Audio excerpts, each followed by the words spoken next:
La journaliste Caroline Forest, qui n'est pas, je vous le rappelle, l'attachée de presse de Tariq Ramadan, a surpris ou choqué nombre d'auditeurs en déclarant que les bébés pulvérisés par les bombes israéliennes étaient moins stressés que ceux qui avaient été décapités par le Hamas. Donc, il convenait de vérifier cette information un peu clivante. Donc, je me suis adressé à une enquête d'opinion post-mortem assez sérieuse au demeurant.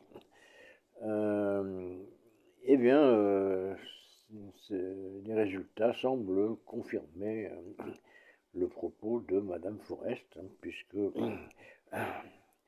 les bébés pulvérisés par les bombes israéliennes, donc généralement brûlés vifs ou démembrés,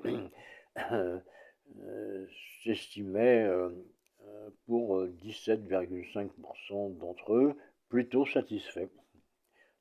C'est un chiffre assez faible, mais qui reste supérieur à celui des bébés décapités par le Hamas, puisque seulement 14,8% de ces bébés s'estiment satisfaits de ce traitement.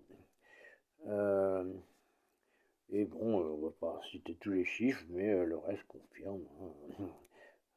38% ne savent pas chez les bébés israéliens, contre 35% chez les décapités.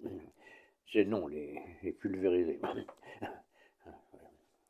Le Hamas décapite, les Israéliens pulvérisent. Il y a voir les photos, là où il y avait 50 maisons, il y a un grand trou. Bon. Alors, il y a quelques victimes. Des fois, ils arrivent quand même à choper un mec du Hamas, 3-4 otages, et puis 300 civils. Ils s'occupent là-bas, ils s'occupent. Youyou, j'espère que je ne vous ai pas gâché la journée avec mes histoires de bébés assassinés.